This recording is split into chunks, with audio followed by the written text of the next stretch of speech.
নমস্কার, শুভ সন্ধ্যা। আজকে ব্লগটা একটু অন্যরকম হতে চলেছে। আজ আমি শাড়ি পরে সাজুগুজু করে চলে যাচ্ছি একটা বিশেষ অনুষ্ঠানে। প্রথমে গিয়ে আমার বন্ধুর সাথে দেখা করে নিলাম।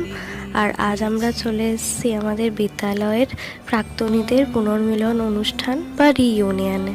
এই হচ্ছে আমাদের স্কুল, যেখানে আমাদের ছোট থেকে বড় হয়ে ওঠা। আর এই হচ্ছে আমাদের স্কুল বাড়ির প্রাঙ্গণ। ভিতরে গিয়েই সমস্ত পুরনো স্মৃতি এক এক করে মনে পড়তে লাগলো। আর এই হচ্ছে আমাদের মন্দির। এরপরেই আমরা উপরে হল ঘরে চলে গেলাম, যেখানে আজকের অনুষ্ঠান আয়োজিত হয়েছে।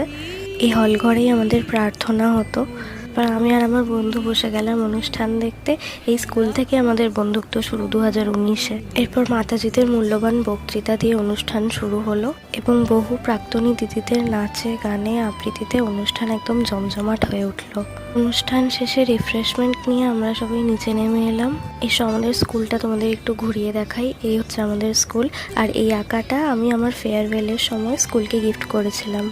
এই দেখো, এই উপহারগুলো আমাদের স্কুল থেকে আমাদের দেওয়া হয়েছে। আর তাতে একটা স্বামীজির ছবিও আছে। এরপর বন্ধুরা মিলে কিছু ছবি তুললাম, যেগুলো স্মৃতি হিসেবে থেকে যাবে। আর এবার স্কুলকে বিদায় জানিয়ে আমরা চললাম বাড়ির পথে। আর এরপরই শুরু হলো মেন স্ট্রাগলটা। বৃষ্টির মধ্যে এক হাতে ছাতা এক হাতে শাড়ি ধরে কোনোভাবে আমরা বাড়ি এসেছি।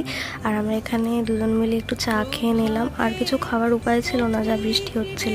তো আজকের বিকেলটা এভাবেই কাটলো। সত্যি বলতে যা পেয়েছি তার খুব সামান্যই ফিরিয়ে দিতে পেরেছি। আর জীবনে যেটুকু অ্যাচিভ করতে পেরেছি তাতে স্কুলের অবদান অনেকখানি, যা ভাষায় প্রকাশ করা সম্ভব নয়। তাই আজকের ভিডিওটা এতটাই। দেখা হবে আবার অন্য কোনো ভিডিও। টাটা।